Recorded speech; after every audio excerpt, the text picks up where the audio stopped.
ఇవాళ ఏం చెప్తున్నాడు?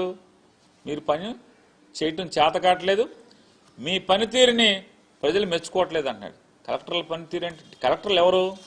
ఉద్యోగస్తులు ఎవరు? ఈ ప్రభుత్వానికి కేవలం డెలివరీ మెకానిజం మాత్రమే. ఆలోచన చేసేది ప్రభుత్వాన్ని అంటే కలెక్టర్లకి ఎస్పీలకి దిశానిర్దేశం చేసేది ఎవరు? రాష్ట్ర ముఖ్యమంత్రి, మంత్రి మండలి. అంటే కలెక్టర్లు సరిగ్గా పనిచేయట్లేదంటే దాని అర్థం ఏంటి? ఎస్పీలు సరిగ్గా పనిచేయట్లేదంటే దాని అర్థం ఏంటి? నారా చంద్రబాబు నాయుడు గారు మీరు మీ మంత్రి మండలి పనితీరు బాగోలేదని కదా తప్పు మీ దగ్గర పెట్టుకుని దోషులను ఎవరిని చేస్తున్నారు? ఐఏఎస్ ఆఫీసర్ని, ఐపీఎస్ ఆఫీసర్ని దోషులను చేసేటువంటి ప్రయత్నం. అంటే ప్రజల దగ్గరేమో మీరు పత్తిత్తా, మీ మంత్రులు పత్తిత్తులా, మీ ఎమ్మెల్యేలు పత్తిత్తులా, పతివత కబుర్లు చెప్తూ ఇవాళ మీరు కలెక్టర్లని ప్రజలకేమో వీళ్ళు పనిచేయట్లేదు. దాని అర్థం ఏంటి? చేతకాని ముఖ్యమంత్రి, చేతకాని ప్రభుత్వం అనే కదా. ఏ చంద్రబాబు నాయుడు గారు చేతకాని ముఖ్యమంత్రి, చేతకాని ప్రభుత్వం, మంత్రిమండలిని కాదా ఇది? దీని అర్థం కలెక్టర్ల పనితీరు, ఎస్పీల పనితీరు ప్రజలకు నచ్చట్లేదంటే ఏంటి? వాళ్ళది కాదు, మీ పనితీరు అనేది కూడా గుర్తుపెట్టుకోమని చెప్తూ ఆయన ఇంకోటి మాట్లాడుతున్నాడు. ప్రైవేటు భాగస్వామ్యంలో అంటే డబ్బున్న వాళ్ళందరితో, వ్యాపారస్తులతో ప్రభుత్వ మెడికల్ కాలేజీలని వాళ్ళ చేతికి అప్పచెప్పేసి నడపటం అనేది ప్రపంచం అంతా కూడా ఇదే నడుస్తుందంట. ప్రపంచం అంతా నడిచినట్టు ఆంధ్ర రాష్ట్రంలో, భారతదేశంలో జరుగుతుందా? ప్రపంచంలో ఏ పాలకుడైనా, ఏ గవర్నర్ అంటే అక్కడ ముఖ్యమంత్రి కానీ లేదా ప్రధానమంత్రి కానీ అతని మీద అంటే అతను పాపాలు చేసి దోషిగా సాక్ష్యాధారాలను కూడా ఉండంగా జైల్లోకి వెళ్ళి బెయిల్ మీద బయటకు వచ్చి అంటే ఆరోగ్యం బాగాలేదని హెల్త్ కండిషన్స్ బెయిల్ మీద బయటకు వచ్చి మళ్ళీ ముఖ్యమంత్రిగా కేసులన్నీ మూయించుకున్నాడు ఎవడన్నా ఉన్నాడా? ప్రపంచంలో ఇది ఇక్కడ ఒక్క చోటే కదా. ఇటువంటి ముఖ్యమంత్రి భారతదేశంలో మొదటి ముఖ్యమంత్రి కూడా మీరే కదా. మీ మీద ఉన్న కేసుల్ని మీరే ముఖ్యమంత్రిగా ఉండి, మీరు ముద్దాయిగా ఉండి, మీరు ముఖ్యమంత్రిగా ఉండి మీ కేసులన్నీ కూడా అధికారులను బెదిరించి క్లోజ్ చేసుకున్నటువంటి ముఖ్యమంత్రి ఎవడున్నారంటే భారతదేశంలో ఇంతవరకు చరిత్రలో స్వాతంత్రం వచ్చిన 70-80 ఏళ్లలో 8 దశాబ్దాలలో మీరే కదా. ఇంకోటి ఎవడన్నా ఉన్నాడా ముఖ్యమంత్రి? ఇంకా ఆయన చెప్తాడు, జగన్మోహన్ రెడ్డి ఇష్టం వచ్చినట్టు మాట్లాడుతున్నాడు. పీపీపీ విధానంలో ప్రభుత్వ ఆసుపత్రులు ఏది వాళ్ళు ఉన్నటువంటి గవర్నమెంట్ హాస్పిటల్ కానీ చాలా చోట్ల 90-100%, కొన్ని చోట్ల 50-60%, కొన్ని చోట్ల 40%, 40 నుంచి 50% పూర్తయినటువంటి అంటే 50-60 ఎకరాల్లో మినిమం 50 నుంచి మ్యాక్సిమం 70-75 ఎకరాల్లో నిర్మాణం అయినటువంటి ఈ కాలేజీ, ఈ మెడికల్ కాలేజీలన్నీ కూడా ప్రైవేట్కి ఇస్తే అంట ఏమవుతుంది? వాళ్ళు నిర్వహించి మళ్ళీ మనకిస్తారంట. ఎప్పుడు దాకా నిర్వహిస్తారు? నారా చంద్రబాబు నాయుడు గారు మీరిచ్చేది 66 ఏళ్లకి. 66 ఏళ్ల తర్వాత మీరుంటారా, నేనుంటానా, మీ అబ్బాయి ఉంటాడా? మనం బతికుంటామా అని అడుగుతున్నా. మీరు కానీ, పవన్ కళ్యాణ్ కానీ, మీ అబ్బాయి కానీ, నేను కానీ, జగన్మోహన్ రెడ్డి గారు కానీ, మోడీ గారు కానీ ఎవరన్నా బతికుంటారా? ఆఖరికి మీ సత్యకుమార్ ఏమన్నా బతికుంటాడా? జబ్బలు కొట్టుకుంటున్నాడు కదా నేనే అని. 66 ఏళ్ల తర్వాత మీరు ఎవరన్నా బతుకుంటారా? నేను ఎవరన్నా బతుకుంటాం? మనం ఎవరు బతుకుంటాం కదా. 66 ఏళ్లకి మీరు మెడికల్ కాలేజీలని, గవర్నమెంట్ హాస్పిటల్స్ని వాళ్ళ పరం చేసి ఎంతకి? ఎకరం రూపాయి కంట. అంటే అద్దె సంవత్సరానికి రూపాయి అద్దెతో 66 ఏళ్ళు లీజుకి ఇచ్చి వాళ్ళు మళ్ళీ వెనక్కిస్తారంట. ఏంటి 66 ఏళ్ళ తర్వాత ఎవడు ఉంటాడు? మళ్ళీ 66 ఏళ్ళకి మళ్ళీ లోకేష్ నాయుడు, మళ్ళీ చంద్రబాబు నాయుడు వస్తే దాన్ని ఇంకో 160 ఏళ్ళు చేయడం ఏముంది? లేదులే ఇన్నాళ్ళు వీళ్ళే ఖర్చు పెట్టి నడిపారు కదా, ఈ కాలేజీలు వాళ్ళకేమని క్యాబినెట్ తీర్మానం చేయడం ఏమనుంది? అంటే మాట్లాడే మాట జనం నవ్వుతారే, మనం తప్పుడు మాటని ప్రజలు ప్రశ్నిస్తారనేటువంటి భయం కూడా లేకుండా మీరు మాట్లాడుతున్నారు. చెప్తాడు, ఆయన చెప్తాడు, ఏముంటుందా జగన్మోహన్ రెడ్డి అట్లా మాట్లాడతాడు, గవర్నమెంట్ హాస్పిటల్ బయట ప్రభుత్వ ఆసుపత్రి అని పెద్ద బోర్డు ఉంటుంది కాబట్టి చిన్నగా ఆ ప్రైవేట్ వాడి పేరు రాసుకుంటాడంట. నేను అడుగుతున్నాను నారా చంద్రబాబు నాయుడు గారు, మీ హెరిటేజ్ ఎక్కడెక్కడైతే ఉందో ఆంధ్ర రాష్ట్రంలో, తెలంగాణ వద్దులే, ఆంధ్రప్రదేశ్ రాష్ట్రంలో ఎకరం రూపాయికి సంవత్సరానికి నాకు లీజుకి ఇచ్చేయి, 66 ఏళ్ళకి నేను నడిపి మళ్ళీ 66 ఏళ్ళ తర్వాత మీ దేవాంశకో లేదా దేవాంశ కొడుకు అప్పచెప్తాను, నేను మా మనవడ మా ముని మనవడు ఎవడో ఒకటి అప్పచెప్తాం, మాకు ఇచ్చేయి. ఇస్తారా అని అడుగుతున్నాను. ఎవరు, ఎందుకు ఎవరు? మీరు కాక అంటే మీ తత్వం ఎట్లా ఉంటుందంటే గాలిలో మేడలు కడతాం లేదా పిట్టల ద్వారా కబుర్లు చెప్పటం, అసాధ్యాన్ని సాధ్యమవుతుందనేది మాటల్లో ఓకదంపుడు ఉపన్యాసాల్లో చెప్పటం. మొన్న ఏం చెప్తున్నారు, ఈ డాక్టర్లకి ఏం తెలుసాయా, ఏఐకి తెలుసంట. ఏఐ అంటే ఏంటి? డాక్టర్లు ఇచ్చినటువంటి సమాచారంతో ఒక నాలెడ్జ్ హబ్గా అంటే లేదా ఒక డేటా సెంటర్గా తయారై నువ్వేమన్నా ప్రశ్న కొడితే దాంట్లోంచి అవన్నీ కలగలిపి దాంట్లోంచి ఏముందో అది తీసుకొచ్చిస్తుంది. దానికిను డాక్టర్ ఒకటే.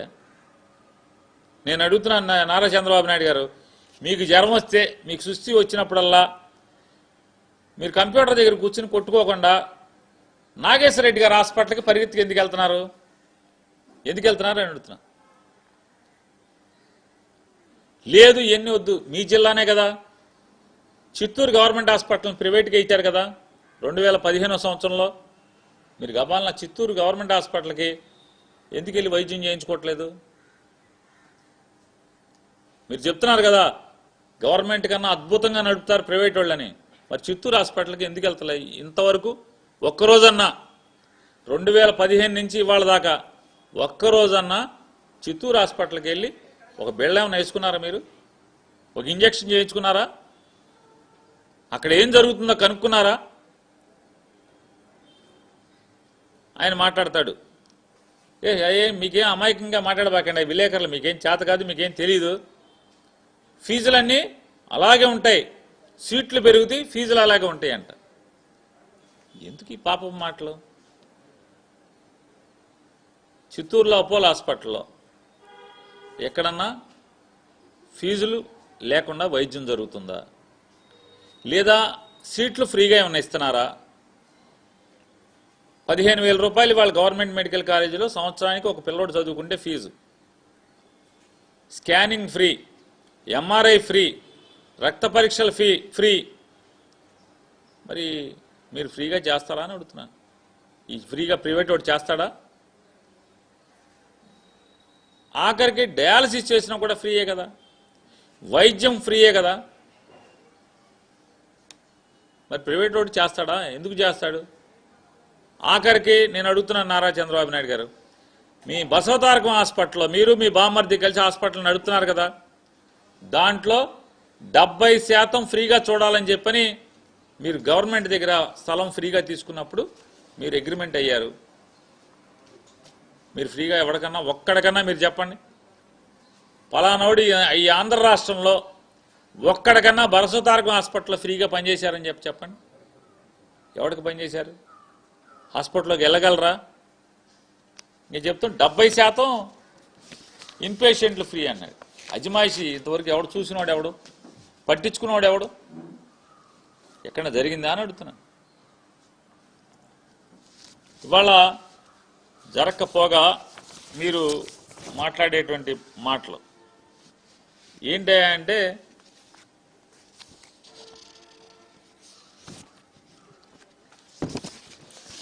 యూరియా వాడకం తగ్గిస్తే బస్తా 800కి ఇస్తా అంట. కలెక్టర్స్ కాన్ఫరెన్స్లో ఆయన మాట్లాడతాడు.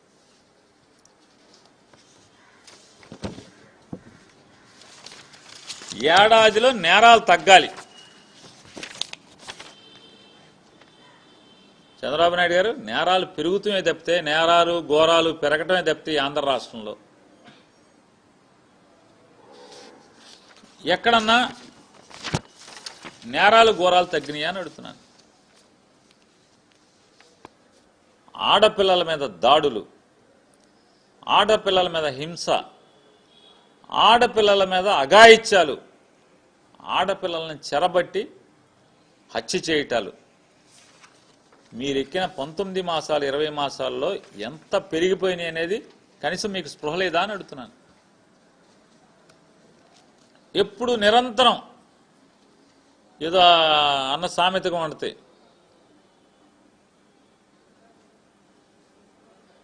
పక్కింటి వాళ్ళ కూర రుచిగా వండుతున్నట్టుగా మీ పవన్ కళ్యాణ్ గారు డిప్యూటీ సీఎం గారు ఆయన శాఖను గాలికి వదిలేస్తూ ఉంటాడు. ఉపాధి హామీలో 7-8 మాసాలుగా కూలీలకు డబ్బులు పడవు.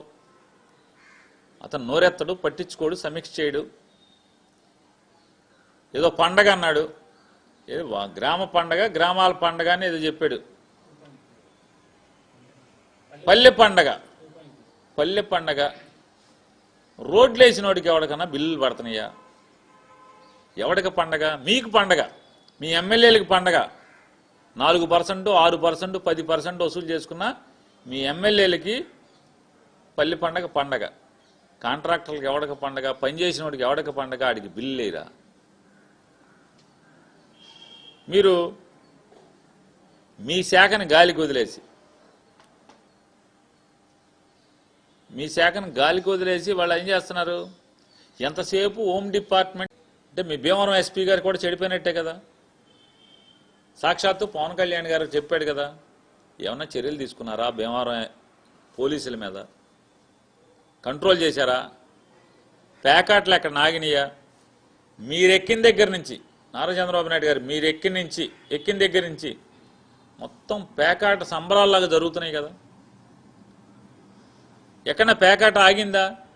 మావుళ్ళు తీసుకుంటున్నారు, స్టేషన్ మావుళ్ళు, ఎమ్మెల్యేల మావుళ్ళు, టీడీపీ కార్యకర్తల మావుళ్ళు, అంటే వార్డు ఇన్ఛార్జా, గ్రామం ఇన్ఛార్జా మావుళ్ళు. కేసులు కట్టాలంటే కూడా ఎమ్మెల్యే చెప్తే కానీ కేసులు కట్టినటువంటి దౌర్భాగ్య స్థితి వాళ్ళ ఈ ఆంధ్ర రాష్ట్రంలో ఉంటే, పవన్ కళ్యాణ్ గారు నిన్న మీ ముందే చెప్పాడు కదా, ఏమన్నాడు? ఒక 4-5 జిల్లాల్లో రెవెన్యూ వ్యవస్థలో, అధికార యంత్రాంగంలో, పోలీసు వ్యవస్థలో రాజకీయ ప్రమేయం విపరీతంగా పెరిగిపోయింది, లా అండ్ ఆర్డర్ కంట్రోల్లో ఉండలేదని చెప్పని పవన్ కళ్యాణ్ గారు నిన్న మాట్లాడాడు కదా కలెక్టర్స్ కాన్ఫరెన్స్లో. ఇప్పటికి పవన్ కళ్యాణ్ గారు ఎన్నిసార్లు మాట్లాడాడు? లా అండ్ ఆర్డర్ ఫెయిల్ అయిపోయిందని చెప్పని. అసలు పిఠాపురంలో లా అండ్ ఆర్డర్ ఉందా అని అడుగుతున్నాను. పిఠాపురం నియోజకవర్గంలో లా అండ్ ఆర్డర్ ఉందా అసలు? స్వాతంత్రం వచ్చిన 80 ఏళ్లకు కూడా ఒక దళితవాడలో, అంటే పట్టపగలు సమాజంలో నిర్భయంగా కుల వెలి జరిగిందంటే దాన్ని అడ్రస్ చేయటానికి కనీసం ఒక్క పాలకుడు కూడా వెళ్ళకపోవటం, మీరు కానీ, మీ అబ్బాయి కానీ, మీ డిప్యూటీ సీఎం కానీ, లేదా ఒక మంత్రి కానీ, హోంమంత్రి కానీ ఎవరన్నా అసలు దళితుల్ని వెలేయటమేంట్రా, మీకు పోయే కాలం వచ్చిందా అని ఒక్క రోజన్నా ఎవడన్నా వెళ్ళాడా అని అడుగుతున్నా.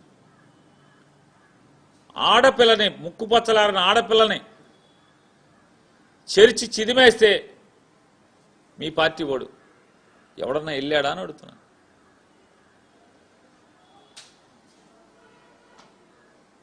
విలేకరుల్ని కాలు చేయి ఎరగొడితే మీరు ఎవరన్నా వెళ్ళారా? పట్టించుకున్నారా? కేసు కట్టారా? ఇవాళ అసలు ఏం చేస్తారు మీరు? ఈ రాష్ట్రంలో ఉన్నటువంటి ఐఏఎస్ అధికారులను, ఐపీఎస్ అధికారులను పనిచేయనివ్వకుండా కేవలం మీ దుర్బుద్ధితో మీ కక్షలను తీర్చుకుంటానికి పోలీసు వ్యవస్థని, రెవెన్యూ యంత్రాంగాన్ని వాడుకుంటారు. ఇవాళ తగుదనమ్మా అని బయలుదేరారు. ఇవాళ మెడికల్ కాలేజీలో